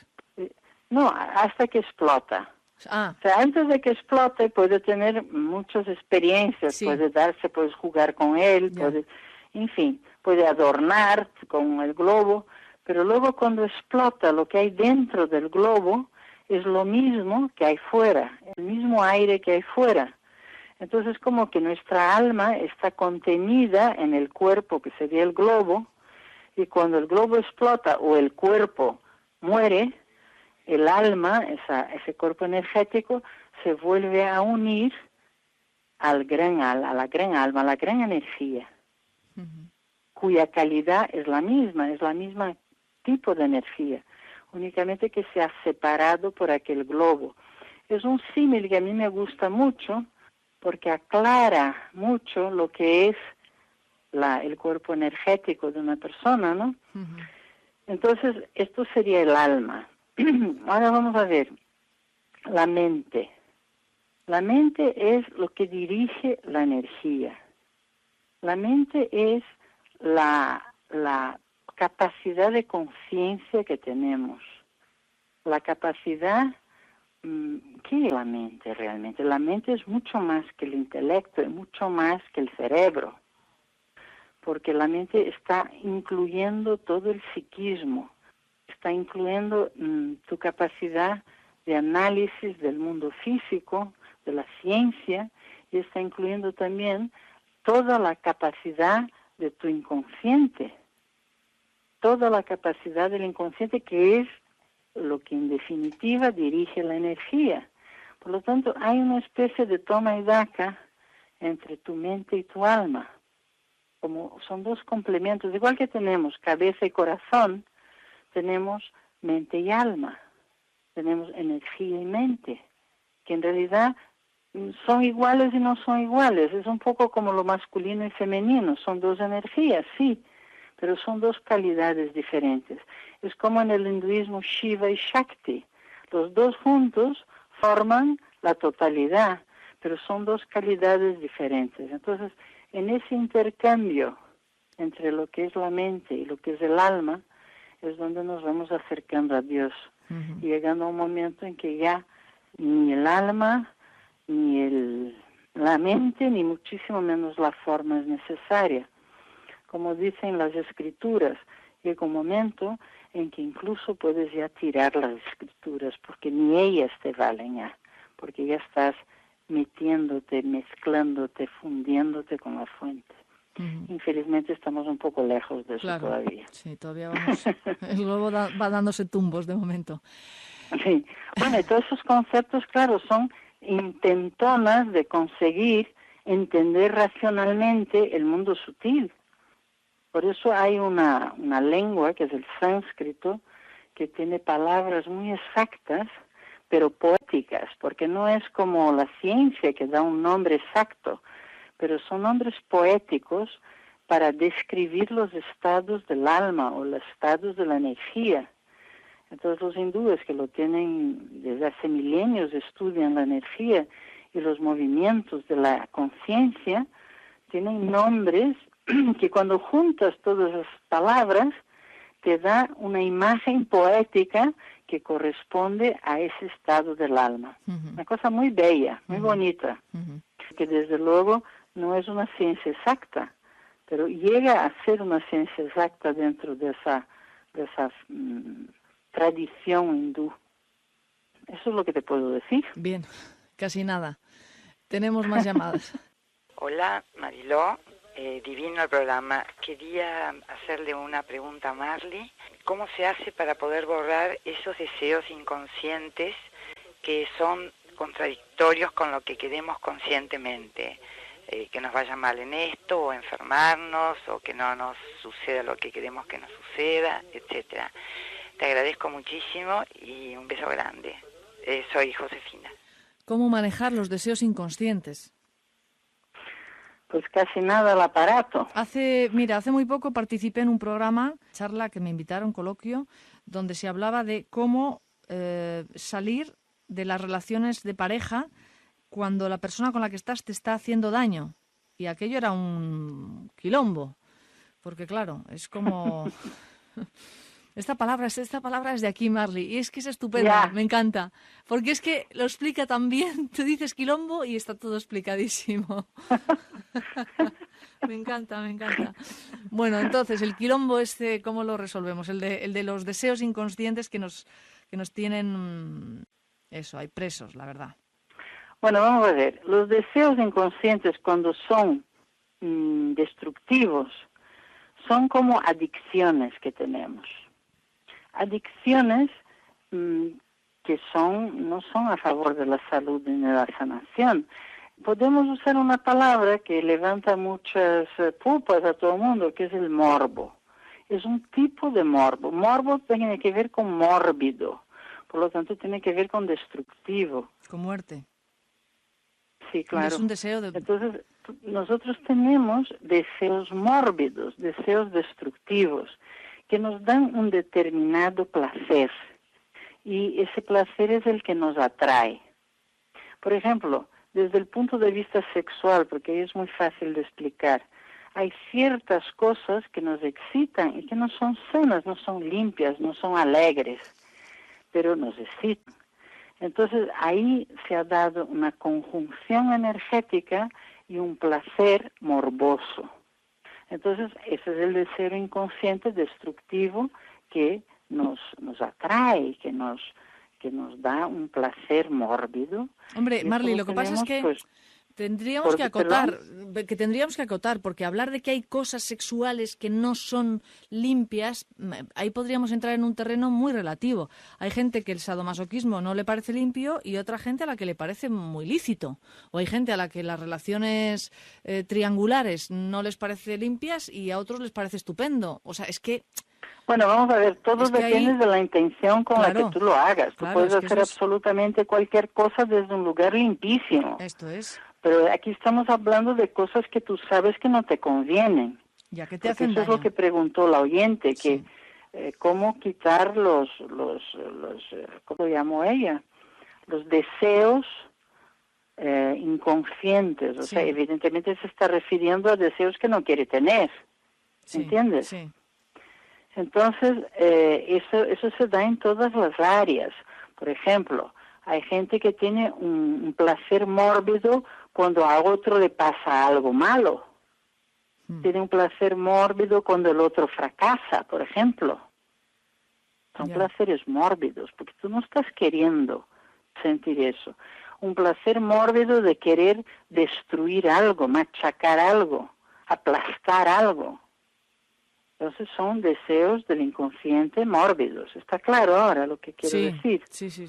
Entonces dice ella, ¿cómo librarse de eso? Porque a veces tú quieres ser de otra manera, pero aquello sigue ahí. Tú quieres ser atraído por otra cosa, pero esa atracción, esa adicción sigue ahí. Entonces, para que eso cambie, tiene que haber un proceso visceral. Es como la persona que quiere librarse de fumar y entonces empieza a fumar y a fumar y a fumar y a fumar y hasta marearse, desmayarse y acaba odiando fumar porque desde la víscera lo ha sentido. O que se ha empezado a comer una comida hasta tal punto que se ha saturado de aquello, empachado de aquello. Y la próxima vez que ves aquella comida, pues te repugna, tienes un rechazo a ella. Eso a veces es lo que hay que hacer. Entonces no significa que tengas que hacerlo fuera, sino lo puedes hacer mentalmente, muy mentalmente. Yo me acuerdo una experiencia mía de una persona que me ha hecho una faena, que yo consideraba en aquel entonces una tremenda faena. Y entonces me encantaría vengarme de esa persona, pero mis principios morales no me dejaban, pero el deseo seguía ahí. Entonces, ¿qué hice? Con mi mente, imaginé qué sería lo que más le podía doler y jorobar a esa persona. Y mentalmente lo llevé a extremos. Total, cuando la volví a ver me daba la risa, porque pensar que todo lo que había imaginado de aquella persona ya había perdido todo el peso, todo el morbo, todo el, ¿sabes? Ya. Entonces, pues esa sería una manera, pero claro, depende dónde está el deseo mórbido, qué tipo de deseo es. A veces si tú tienes un deseo de destrucción, pues es la famosa cosa, pues coge un cojín y machácale, o sea, si tienes un deseo de maldad, de querer mal a una persona, pues ya te digo, hazlo mentalmente hasta que te satures de ello, hasta que te hartes de ello, hasta que te aburras de ello, hasta que visceralmente lo rechaces. Y no hay otra, yo por lo menos no conozco otra manera. No es con buenas intenciones que lo logras. Claro, evidentemente. Bueno, vamos con la última llamada. Hola, sí, mi nombre es Sara. Te escucho todos los sábados. La verdad te felicito por el programa. Mi pregunta es para Marley. Por favor, si me puede responder, ¿a qué se debe que tengo sueños muy feos, casi siempre relacionados con cementerios, con muerte, con cadáveres y todo eso? Me cuesta dormir y cuando duermo tengo sueños horribles y me levanto peor de lo que me acosté. Por favor, un beso para todos. Gracias. Yo tengo el caso de un niño, no sé si viene mucho a cuento, pero lo quiero contar, un niño enfermo, terminal, que he conocido aquí en Buenos Aires y que soñaba todas las noches con un cementerio y con muertos y dibujó el cementerio y dibujó los muertos y nos dijo que desde que lo había dibujado que había salido de su cabeza y que ahora ya no volvía a soñar con el cementerio y con los muertos. Es un niño que está muy enfermo. Pero lo pudo sacar de él. Fíjate qué manera de hacerlo tan sana y además fue una decisión... Bueno, eso es una técnica psicológica muy usada, porque las imágenes mentales, cuando las pones hacia afuera, o sea, cuando las dibujas en un papel, ya no están dentro de tu cabeza, sino que salen de ella. Y si además de eso tienes la ocasión de que aquello se destroce quemándolo, o que se deshaga en agua, o que lo entierres en la tierra, entonces el propio inconsciente recibe la idea de que aquella imagen se ha deshecho, que se ha destruido. Es una técnica común, vamos. Pero en el caso de la señora, yo diría que ¿cómo es su relación con la muerte? O sea, acepta la muerte, es una cosa que le da miedo, ha tenido alguna experiencia traumática con la muerte o con alguien que se ha muerto, o algún accidente que vio algún muerto. O sea, hay algún acontecimiento en su vida que ha quedado tremendamente marcado dentro de ella, porque entonces había que trabajar en esa grabación. Porque los sueños repetitivos, Marley, vienen a decir que eso no está resuelto. Claro.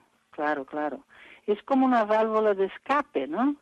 O sea, si aquello está metido dentro de la psique y bien reprimido, pero hay un momento que tiene que salir, entonces sale en los sueños. O sea, que ya lo tiene que ver como una cosa incluso positiva, es como una olla a presión que tiene esa válvula por la que sale el humo, porque si no explotaría. Nuestros sueños tienen mucho esa función de reequilibrar nuestro psiquismo, ¿no? Entonces es una cosa muy negada la muerte, o que da mucho miedo, o que, ya te digo, hay algún trauma conectado con ello, y todo eso no es vivido con naturalidad, ni aceptado por el consciente. El inconsciente se tiene que deshacer de ello por la noche. Así que no me extraña que duerma mal la persona, porque realmente la perspectiva de estar soñando con esto toda la noche, ¿cómo resolverlo? A través del consciente, a través de un trabajo sobre la muerte, sobre la aceptación de la muerte, sobre lo que la muerte representa. Porque fíjate tú lo que te voy a decir, la muerte en realidad no existe. Solo existe en la medida en que tú te identificas con tu cuerpo. Cuando te identificas con tu espíritu, eso deja de existir completamente. Es la gran lección de Jesús, ¿no? Que es la resurrección. Que aunque hayan machacado al cuerpo, aunque le hayan destrozado, aunque le hayan crucificado, aunque le hayan matado, sigue ahí. Porque no es posible. No es posible morir. No es posible morir más que en lo que es la materia, que todo es pasajero. Una manzana nace, crece, se hace preciosa y luego se pudre. Es pasajero. Hay que aceptar la materia como lo que es, como lo pasajero. Pero lo que hay dando vida a ese cuerpo, que es el espíritu, eso no es pasajero, eso es inmortal y por lo tanto es lo que es real. Entonces, si te puedes identificar con esta parte tuya, evidentemente la muerte deja de tener esa importancia, ¿no? Ya. Pues cerramos aquí el capítulo en el día de hoy y te emplazamos para el próximo sábado, Marly. Muy bien, Mariló, pues un abrazo muy grande a todos. Gracias por estar ahí, Marly. Gracias a vosotros. Un beso, buenas noches. Un beso, chao.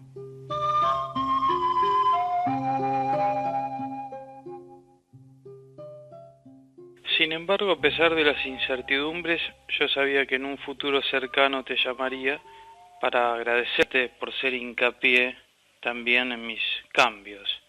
No te conozco, pero has hecho mucho por mí. Te dejo una frase de Silvio Rodríguez que dice: allá Dios lo que es el destino, yo me muero como viví. Eternamente agradecido, mi nombre es Juan, muchísimas gracias por todo, en serio, un gran abrazo, adiós. Buscamos respuestas, algo más, nuestra verdadera esencia. En La Voz de la Noche, vamos en busca de nuestro verdadero ser.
Hola, soy Mariló López Garrido.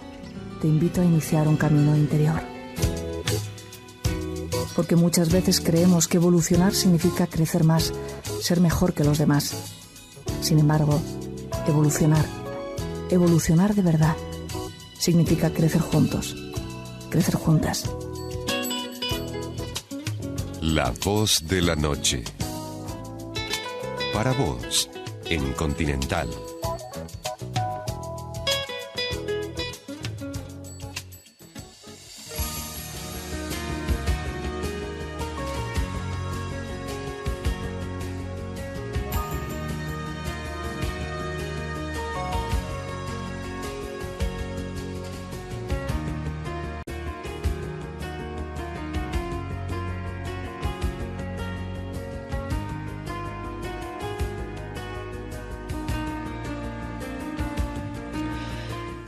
Y vamos a cerrar nuestro programa de hoy con una meditación, con una relajación, con un tiempo dedicado a la introspección, esos pequeños espacios que vamos creando y que son los que hacen que podamos poner en la práctica los sentimientos que tenemos, las sensaciones, lo que leemos, lo que escribimos, lo que sentimos, lo que pensamos. Así que voy a pedirte, por favor, que cierres los ojos y que respires.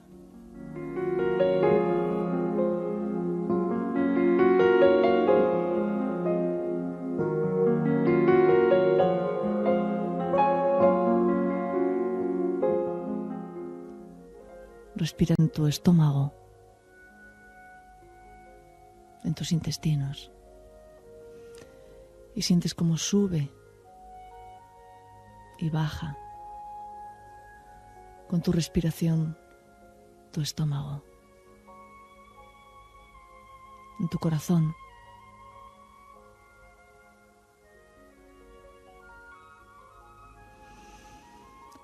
En tus hombros, en tus brazos,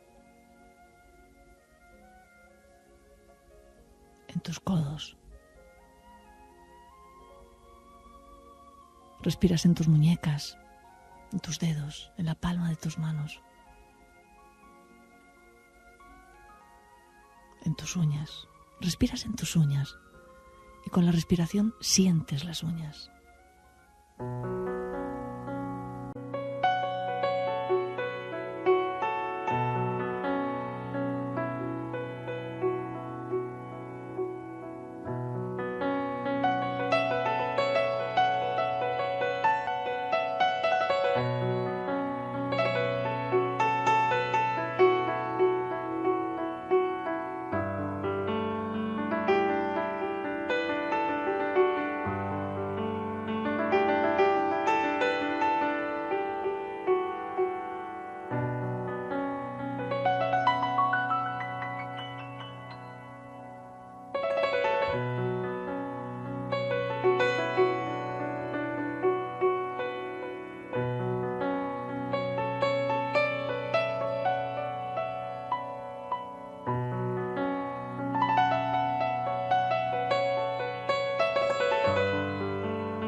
Y siente como tu garganta, con un amarillo profundo, oro,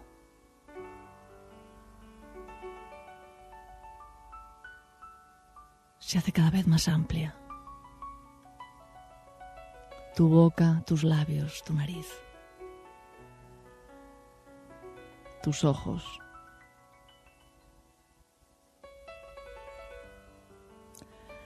tus orejas, toda tu cara, tu perfil.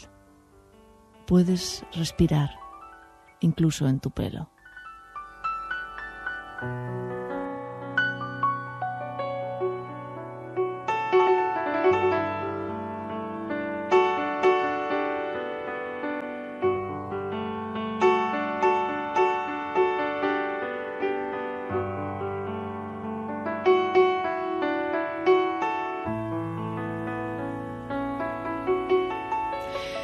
Y ahora vas a viajar a un lugar de la naturaleza, un lugar sagrado, un lugar elegido por ti. Quizá es un lugar conocido, donde sientes paz, donde sentiste paz. De pronto es un lugar que nunca habías visto antes y que nace ahora en tu imaginación. Mira cómo te sientes en ese lugar. ¿Quién hay en ese lugar? Es un lugar rodeado de animales. Hay personas. ¿Hay alguien que conoces? Porque dentro de ese lugar, en ese espacio, hay un sitio donde sentir y sentir tu coxis, la base de tu columna, pegada a la tierra, a nuestra madre, la tierra.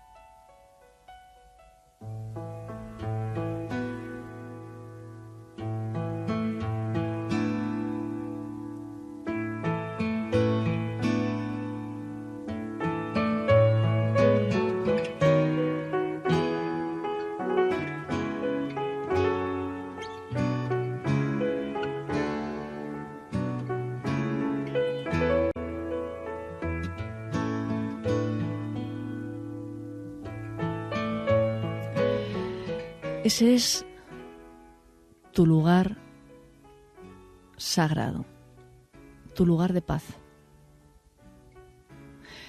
Ese es el lugar al que puedes recurrir en cualquier momento del día o de la noche.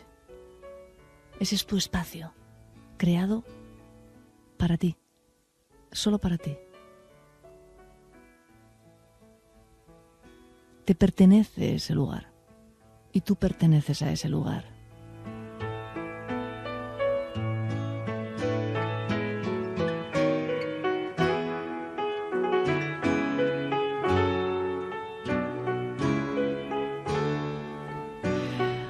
Aquí no hay nada que temer, absolutamente nada.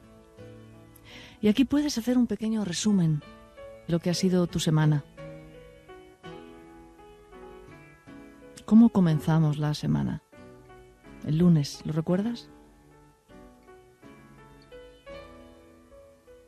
¿Cómo han sido tus relaciones familiares, personales? ¿Hay algo que destacar? ¿Ha habido algún cambio, algún movimiento? ¿Hay algo que podías hacer y que no has hecho? ¿O hay algo que has hecho porque querías hacer? Con respecto a las relaciones personales, interpersonales, coloca ahí delante de ti a alguien con quien tengas en este momento una situación delicada, difícil, un conflicto. Alguien que te esté creando preocupación. Porque vamos a dejar de preocuparnos para ocuparnos. Vamos a dejar de preocuparnos para ocuparnos. ¿Cuál es el conflicto que estás teniendo con ese hombre, con esa mujer? Con tu pareja, con tu hijo, con tu madre, con tu compañero, con tu compañera, con tu vecino. ¿Qué tiene esa persona? Siéntelo, de verdad, siéntelo. Permítete sentirlo. ¿Qué tiene que no puedes soportar? ¿Qué es lo que te enerva? ¿Qué es lo que te saca de quicio? ¿Qué es lo que consigue que te tenga enganchado, enganchada?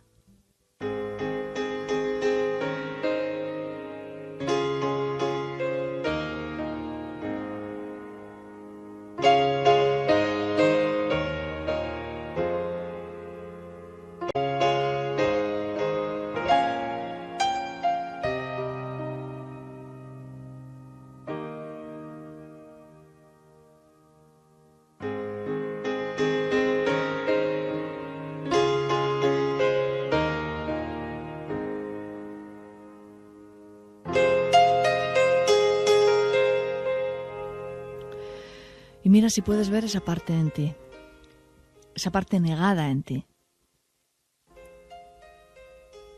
Porque lo que decimos de los demás, especialmente con carga, con crítica, con grito,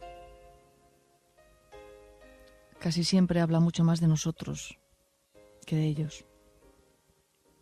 Así que tú tienes esa parte y esa persona está ahí para que tú puedas resolver ese conflicto contigo. Igual que el amor. El amor no es hacia los demás. Nadie puede conseguir que tú te enamores o te dejes de enamorar. El amor es tuyo. Es tuyo. Sale de vez en cuando de la mochila y se interrelaciona con otros. Pero el amor es tuyo. Por eso ese conflicto tiene algo para ti, algo para tu evolución personal, para tu crecimiento personal. Y esa persona que parece ser tu enemiga, tu enemigo, está ahí para hacerte un servicio. Casi deberíamos decirle, y mira que esto cuesta. Y mira que esto cuesta. Casi deberíamos decirle, gracias, porque gracias a ti estoy creciendo.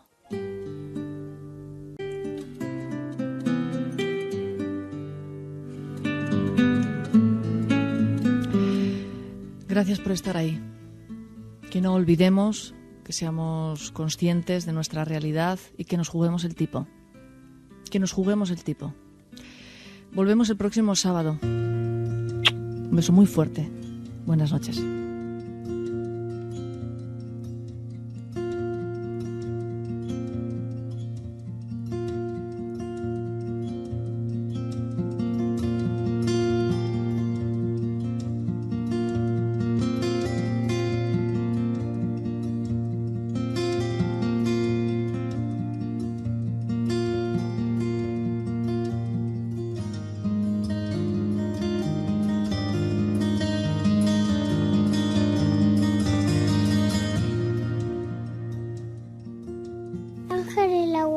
Dulce compañía, no me desampares ni de noche ni de día, no me dejes sola que sin ti me perdería. 4 esquinitas tiene mi cama, 4 angelitos guardan mi alma, 2 en la cabecera, 2 en los pies y otro que me quiere y me cuida también. Buenas noches.